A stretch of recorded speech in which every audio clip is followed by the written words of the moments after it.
What are the best medic rifles after all of the DLCs and updates that were released until the March of 2018? Today we're gonna go through all of the best self-loading rifles in Battlefield 1 and explain why those are the best in a given scenario. Same as with the previous video from this series, that being the one talking about best weapons for the assault, I decided that if the best weapon for the certain category will be from the DLC, that means will require you to buy either premium or DLC, and as we all know, not everyone has it, I'll just give you another option to replace it with some weapon from the vanilla game. Quite simple solution, and all of the groups of players are satisfied. That being said, let's get right into it. Let's talk about medic rifles for the close quarter engagements. And I know, close quarter combat isn't really the place for the medic. Those weapons aren't really designed for fighting up close, but then again, if you want to stay in the front line and revive your teammates, you kind of have to be close. And for that, the Fedorov Automat is the best choice to go with. Why is it so good? Because it's fully automatic. Yes, you don't have to keep clicking the button like crazy if you come across someone up close. You can just hold it and, guess what, spray someone down with this self-loading rifle. It was added to Battlefield 1 in September of 2017, along with the In the Name of the Tsar DLC, introducing us to the Russian theme in the game, and it's been one of the most powerful weapons in the game ever since. It's got 26 bullets in the magazine, 450 rate of fire, and trust me, almost no recoil after the TTK update. You can easily use it in the fully automatic mode, you will get everyone shred into pieces up close, and also, if you want to extend it and engage someone on the medium range, you can also do that.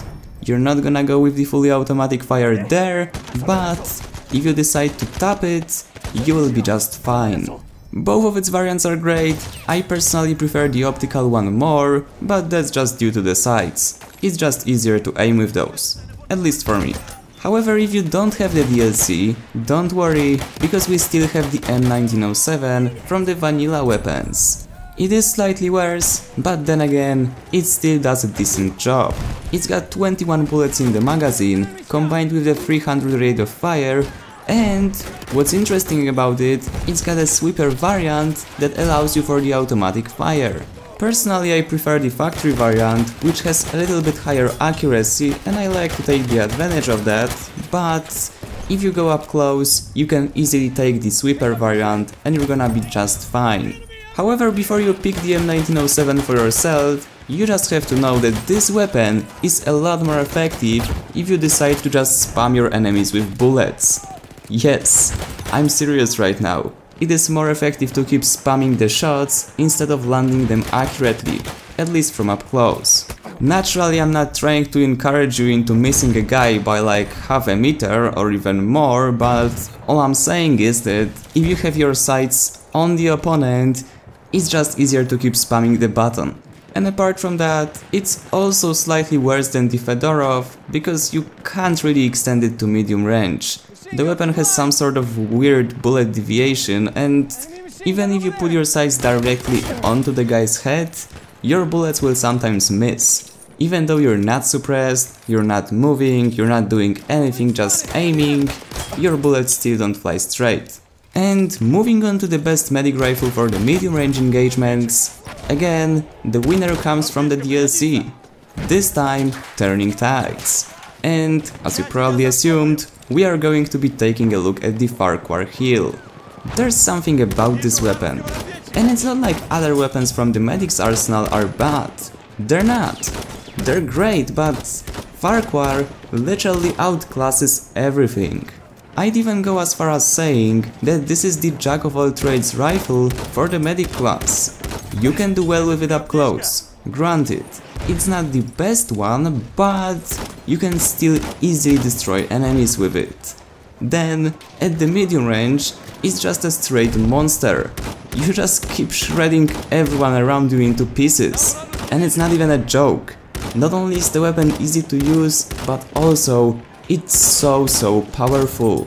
Combine this with 250 rate of fire and 20 bullets in the magazine, and it's just a perfection. What's even better about this rifle is that the first shot is always accurate. Not like with the M1907. You can easily take out snipers even on the long distances, because if you manage to control it, you will go for the perfect shots. But now comes the question, what do you do if you don't have premium or you don't have Turning Tides DLC? Well, you go for the Autoloading Extended. It's got a 360 rate of fire combined with 16 bullets in the magazine, and it's slightly worse than the Farquhar. Some of you might be wondering now, why did you decide to choose the extended variant if the marksman and factory ones are a lot more accurate? And you're totally right with it. Yes, they are more accurate, but let's be honest, in Battlefield 1, in the majority of situations, you will have to deal with more than one enemy. And I just prefer to have more bullets in the magazine. It's a totally personal preference, and some of you might prefer more accuracy other than bullets, but let's be honest here, if you have to reload after every single kill, it slows you down. You have less aggressive playstyle, you have to find cover to reload, you can't engage multiple enemies at once, and that's completely fine. It's just not my playstyle. And talking about playing aggressively with the defensive weapon, you will see an example of it in a second. The best weapon for the long-range engagements, the RSC 1917 from the They Shall Not Pass DLC. If you guys still haven't heard, in the TTK update, where DICE redesigned majority of weapons in Battlefield 1, they moved the 2-shot kill range from up to 47 meters to up to 70 meters on the RSC, which means you can just 2-shot someone in the chest up to 70 meters. That's crazy! It is very powerful, but at the same time, it is not an easy weapon to use. It's got 180 rate of fire combined with only 6 bullets in the magazine, but trust me, if you master it, it will be enough. The gameplay you're watching right now is not a proper example of how to correctly use this weapon. It's me being dumb, because there is no way you should use the long-range rifle as a shotgun. And that's basically what I'm doing in this clip. And talking about its replacement, if you don't own They Shall Not Pass DLC, welcome the Shatter 1916. 26 bullets in the magazine, 225 rate of fire. It sadly doesn't 2-shot kill enemies into the chest, but you can still get them in 3 shots. It's a lot easier to use than the RSC, so even if you have the DLC, but maybe don't like the RSC because of how hard it is to play with it, or maybe it doesn't fit your playstyle, go for the Shatter 1916. Trust me, you won't regret it. And those would be the best weapons for the medic class. But don't click off yet. I know 50% of you will click off now, don't do it just yet. Wait a second. A giveaway. Yes, we are doing a giveaway, but this time not on my channel. As I mentioned some time ago, I started a collaboration with BF Nations. And currently, there is a giveaway for Battlefield 1 DICE Edition on BF Nations Twitter. I'll leave a link to that Twitter down in the description, also in the pinned comment, you can go there and read the details of the giveaway. Now, what's Battlefield 1 DICE Edition? Never heard of it. You never heard of it because it's so rare. You cannot buy it. It's basically a very big and heavy box filled with Battlefield 1 stuff. Figures, posters, even playing cards with Battlefield 1 theme, and on top of that, you also get the M1911 Doughboy.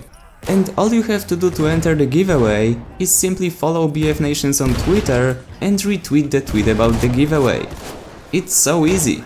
Almost no effort, and you can get something that pretty much everyone would want. Let's be honest guys, even if someone isn't a diehard fan of Battlefield, they still love to get free stuff. Especially a whole box of it. Not gonna lie, I'm quite jealous that I can't participate in the giveaway myself. So if anyone from DICE is watching this by any chance, I can even pay for shipping from Stockholm to Poland. Not a problem. Just send it my way. As always guys, if you enjoyed, remember about the giveaway, leave a like, subscribe, and I see you on the battlefield.